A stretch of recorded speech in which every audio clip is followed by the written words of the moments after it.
नमस्कार दोस्तों, आपका स्वागत है हमारे एक बार यूट्यूब चैनल फिर से। शिव शक्ति कंप्यूटर सेंटर हमारा सेंटर का नाम है और हमारे यूट्यूब चैनल का नाम है Shiv underscore computer underscore double act. ठीक है दोस्तों, आज हम आपके लिए लेकर आए हैं एक्सेल की सेकंड क्लास, जिसमें हमने फर्स्ट क्लास में देखिए हमने पढ़ा था फाइल्स के बारे में एंड होम, दोनों मेन्यू हमें पढ़ चुके हैं। आज हम मेन्यू पढ़ने वाले हैं इंसर्ट। देखिए इंसर्ट में क्या क्या होता है और इंसर्ट का क्या काम में लिया जाता है, एग्जाम की दृष्टि से इसका क्या महत्वपूर्ण काम होता है। देखिए इंसर्ट के लिए बात करते हैं तो इंसर्ट का जो हिंदी अर्थ होता है वो होता है कि कोई भी है फाइल, अदर फाइल है, उनको हम इस एक्सेल के अंदर हमें डालना चाहते हैं तो उसी का नाम है इंसर्ट। ठीक है, तो देखिए सबसे पहले हम बात करते हैं अपनी टेबल्स में। तो टेबल्स में हमारे पास एक तो आता है पीरियड टेबल और एक आता है टेबल। पीरियड टेबल है वो कोई भी डाटा है उसका एनालाइज करने या समराइज करने के लिए काम में लिया जाता है। ठीक है, और उसको हम पीरियड चार्ट भी बनाकर उसको काम में ले सकते हैं। यानी कि हम कहें एग्जाम की दृष्टि से शॉर्ट में तो इसको हम केवल और केवल डेटा का एनालाइज करने के लिए काम में लेते हैं। फिर अगला अपने पास आता है टेबल। देखिए टेबल के लिए हम काम में लेते हैं कि अपने पास एक्सेल में ऑलरेडी टेबल होती हैं, उसके अदर हम और टेबल बनाना चाहिए जिससे कि किसी भी सेल के अंदर पर्टिकुलर उसमें हम बना सकते हैं और उसकी शॉर्ट की होती है Ctrl+T। ठीक है दोस्तों, यानी कि टेबल की जो शॉर्ट की होती है वो होती है Ctrl+T। फिर हम बात करते हैं पिक्चर की। पिक्चर हो गया clip art, shape, smart art और स्क्रीन शॉट। ये देखिए ये सभी आते हैं इलस्ट्रिंग में। इसका मतलब ये है कि हम इसके अंदर अपनी कोई भी फाइल है उसको हम इसमें ऐड कर सकते हैं। वो पिक्चर होगी तभी वो इसमें ऐड हो पाएगी। जैसे यहाँ पर देखिए ये जो लोगो है वो मैंने पिक्चर के द्वारा ही इंसर्ट किया है। ठीक है, तो देखिए एक बार आपको फिर से इसमें इंसर्ट करके दिखाते हैं। तो हम सबसे पहले जाएंगे इंसर्ट पे। इंसर्ट पे आने के बाद में पिक्चर पे क्लिक करेंगे। पिक्चर पे क्लिक करने के बाद में जहाँ अपने पास जो अपना मैटर है उस पर क्लिक करेंगे और जो लोगो हमें या जो पिक्चर हमें इंसर्ट करनी है वो हम यहाँ पर इंसर्ट कर देते हैं। देखिए ये पिक्चर हमने इंसर्ट हो गई है। देखिए दोस्तों ये इंसर्ट हो चुकी है। ठीक है, अब हम इसको जहाँ चाहिए वहाँ इसको अपने शिफ्ट कर सकते हैं, अपने स्थान पर ला सकते हैं, छोटी जगह पर भी इसको फीड कर सकते हैं। ठीक है, तो ये होता है अपना पिक्चर को इंसर्ट करना। फिर देखिए इस पिक्चर के अलावा देखिए हम यहाँ से इसका बैकग्राउंड रिमूव भी कर सकते हैं, हम इसको करेक्शन भी कर सकते हैं, कलर दे सकते हैं, पिक्चर स्टाइल डाल सकते हैं। देखिए अलग अलग स्टाइल आपके सामने नजर आ रही हैं।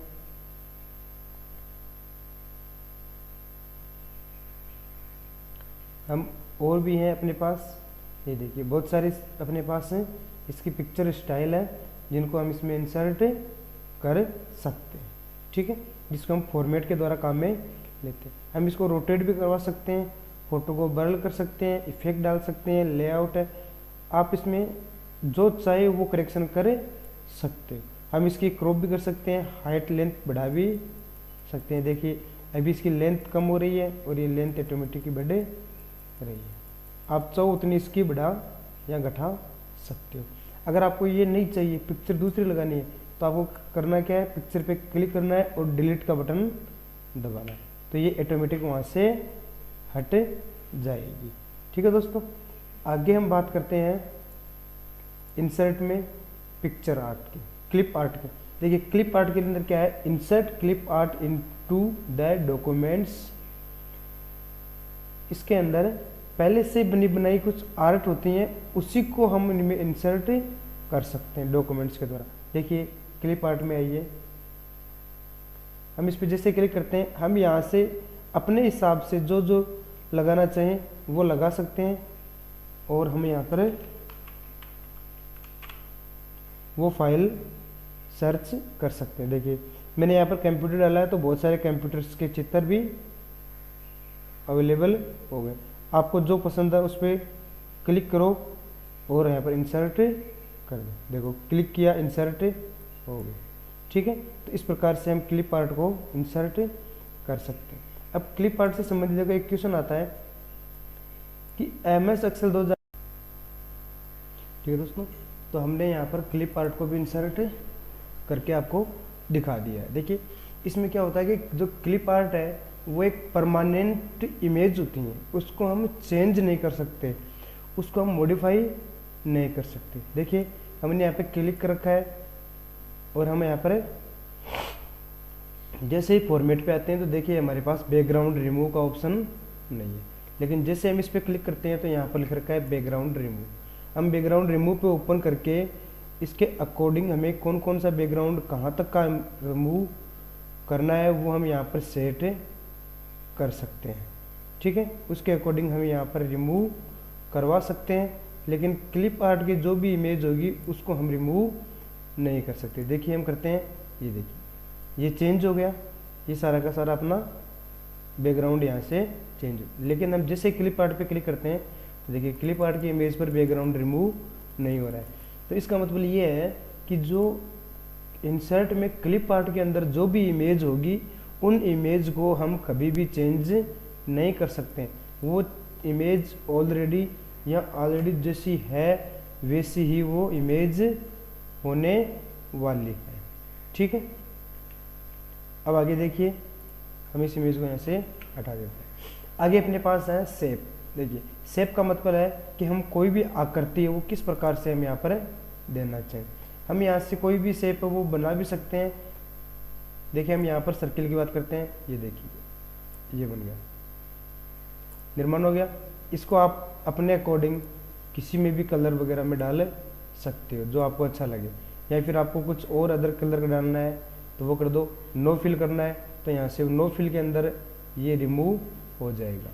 दूसरा हम बात करते हैं आउटलाइन में। आउटलाइन आपको देनी है ब्लैक कलर की। आउटलाइन देने के बाद में हम यहाँ पे करते हैं फिल।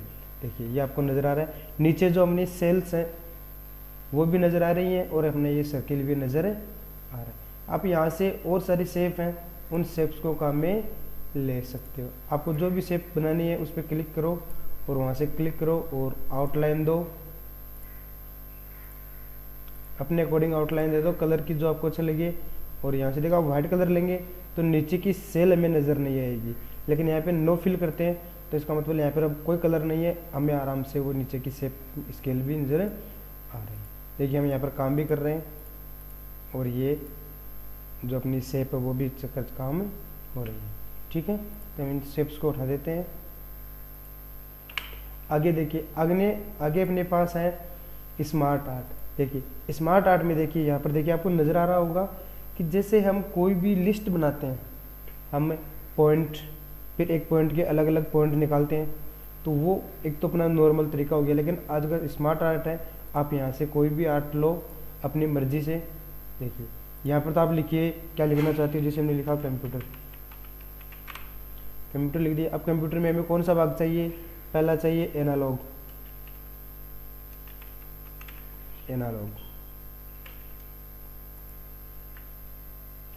सेकंड चाहिए, आप इसकी साइज को कम बेसी भी कर सकते हैं। देखिए यहाँ से, ठीक है, स्क्वायर में ये आता रहेगा। फिर आपको यहाँ से और लेना है, दूसरा ले लिए डिजिटल और तीसरा ले लेते हैं हम यहाँ पर हाइब्रिड। ये देखिए आपका एक इंडेक्स बनकर तैयार हो गया। आपको जहाँ रखना है वहाँ इसको रखो, जहाँ कट करना है कट करो, डिलीट मारना है तो इस पर पूरी पे क्लिक करो, डिलीट बटन दबा दो, सारा डिलीट हो जाएगा।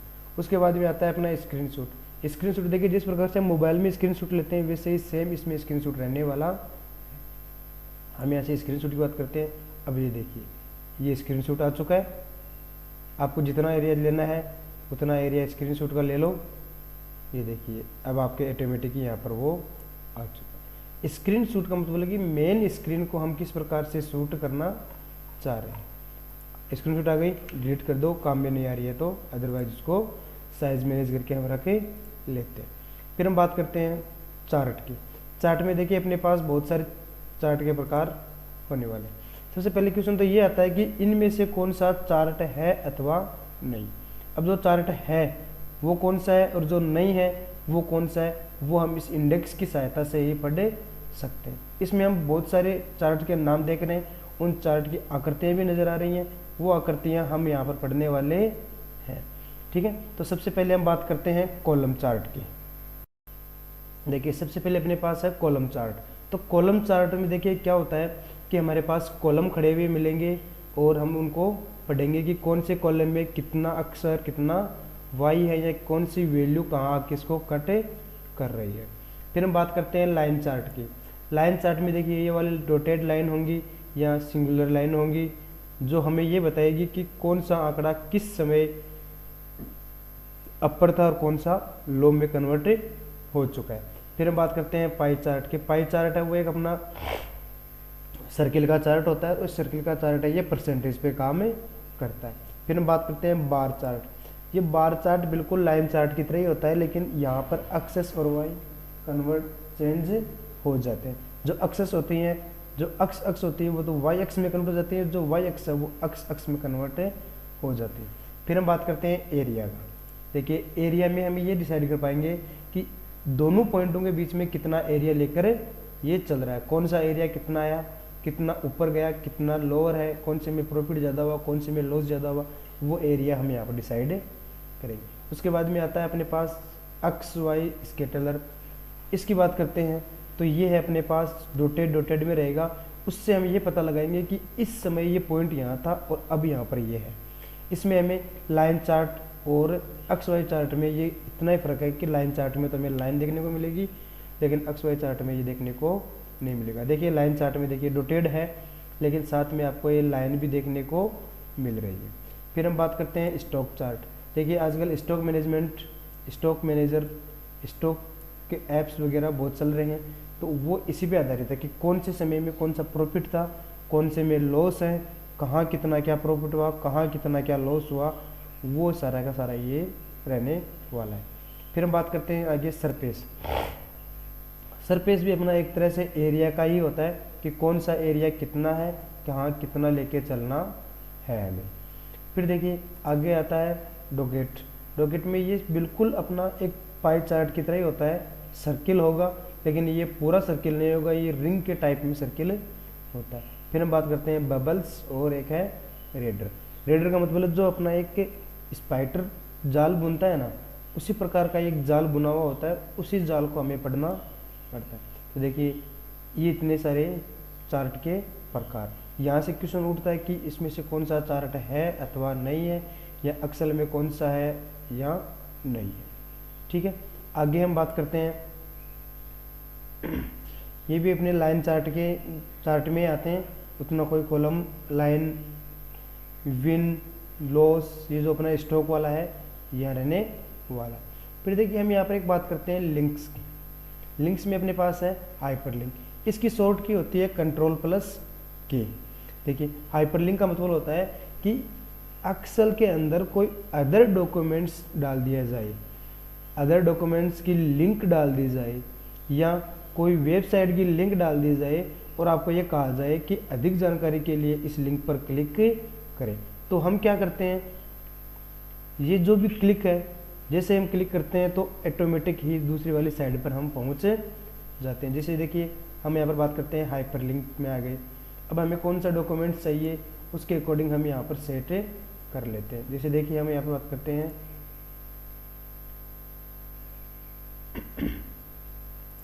ये अपना में हम बात करते हैं, यहाँ से आपको जो अच्छा लगे, जैसे मैंने ये एज कैलकुलेशन वाला ओपन कर रखा है और यहाँ पर लिंक डाल दी। ये देखिए ये हाइपरलिंक आ गई। हम जैसे यहाँ पे आते हैं तो हमें यहाँ पर कंट्रोल को दबा के रखना है, क्लिक हो जाएगा।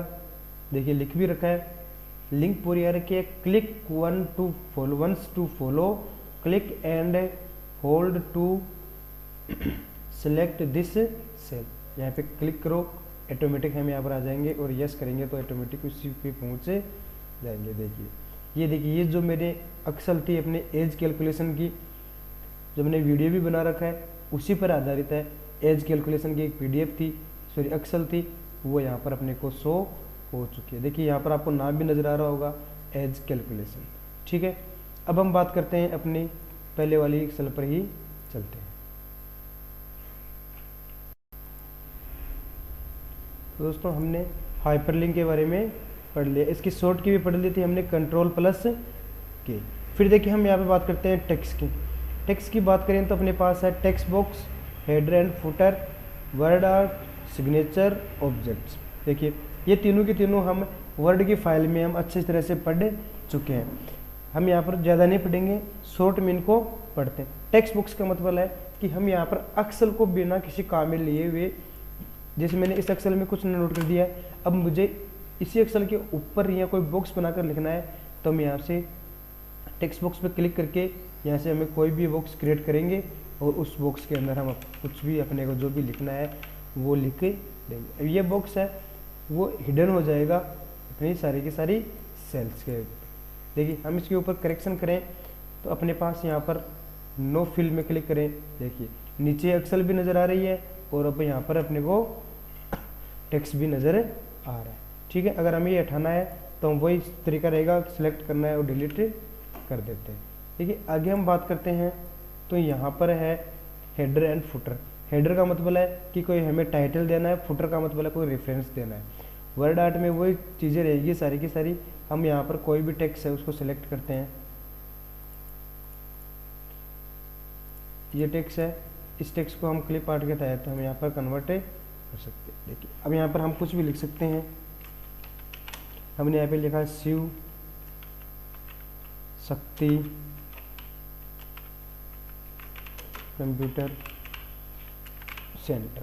देखिए ये मेरा क्लिप आर्ट में फॉर्मेट रहने वाला है। मैं जिसको जितना चाहूँ उतना इसको बढ़ा सकता हूँ, घटा सकता हूँ, कम कर सकता हूँ, जितना चाहूँ उतना इसको राउंड शेप दे सकता हूँ। अगर ये हटाना है तो वही तरीका अपना।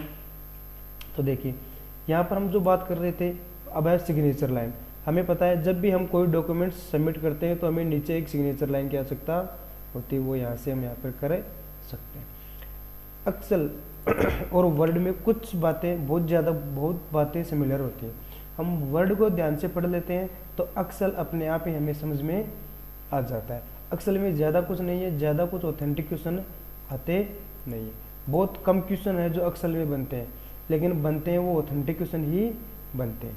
अब आगे देखिए अपने पास सिंबल्स हैं। ये सिंबल्स हम वर्ड फाइल के अंदर अच्छी तरह से पढ़ चुके हैं। ये मैं आपको जो वर्ड की लिंक है वो डिस्क्रिप्शन में और आई कन में भी देता रहूँगा, तो वहाँ से आप यहाँ पर आकर क्लिक करके वर्ड की फाइल को पढ़ सकते हो। जब तक आप वर्ड की फाइल को नहीं पढ़ोगे अच्छी तरह से, एक्सेल और पावर पॉइंट को पढ़ना बहुत मुश्किल हो जाएगा, या फिर मैं कहूँ कि पढ़ना बेकार है फिर, क्योंकि बहुत सारी चीज़ें ऐसे हैं जो आपकी वर्ड को भी एक्सेल में कन्वर्ट करने को अपने को बताती है। ठीक है, तो हम देखते हैं, बात करते हैं। देखिए इक्वेशन में हमने इक्वेशन में ये सारे के सारे फॉर्मूला है एक्सेल के बारे में, एक्सेल वर्ड फाइल में भी पढ़े थे। हम बात करते हैं सिंबल्स की। देखिए सिंबल्स में देखिए ये बहुत सारे सिंबल्स हैं जो हम वर्ड की फाइल में पढ़ चुके हैं। हमने ये भी कहा था कि हम यहाँ पर इनकी शॉर्ट की को भी काम में ले सकते हैं। देखिए यहाँ पर लिख रखा है कोड, ठीक है, ये डिग्री का कोड है 00B0। ठीक है, इस प्रकार से जिसे हमें इंसर्ट करना है यहाँ पर सेट करते हैं। तो देखिए यहाँ पर अपने पास डिग्री का सिंबल है। अच्छा, आप कोई सा भी सिंबल ले लो वो ऑटोमेटिक सिंबल आता रहेगा। ठीक है, तो इस प्रकार से हम यहाँ पर इंसर्ट कर सकते हैं। ठीक है दोस्तों, तो आज के लिए बस इतना ही। अगले भाग में हम पढ़ेंगे पेज लेआउट। पेज लेआउट के बारे में पढ़ेंगे। देखिए थोड़ा सा बता दूं पेज लेआउट क्या होता है। पेज लेआउट ये होता है कि जो हम प्रिंट देंगे वो किस प्रकार का अपने पास प्रिंट आना चाहिए। 1 पेज में आएगा, 2 पेज में आएगा, किस प्रकार से हमारे पास ये पेज से प्रिंट होकर आएंगे, उसकी जानकारी हमें पेज लेआउट से लेने वाले हैं। ठीक है दोस्तों, तो आज के लिए बस इतना ही। सेकंड पार्ट में हमने आज पढ़ा है इंसर्ट के बारे में, और हम कल या नेक्स्ट जो चैप्टर रहेगा उसमें हम पढ़ेंगे पेज लेआउट। कोशिश करेंगे कि आगे कम से कम वीडियो बने और अधिक से अधिक मैटर हम साथ में लेकर आए। बहुत जल्द हम आपके सामने जो क्वेश्चंस हैं एग्ज़ाम की दृष्टि से उनकी एक टेस्ट सीरीज़ भी लेकर आने वाले हैं। वो जो टेस्ट सीरीज़ है वो आपको ये बताएगी कि किस प्रकार से क्वेश्चन आते हैं और कैसे हम इसको एग्ज़ाम में हल करके अपने RKCL के एग्ज़ाम को क्रैक कर सकते हैं।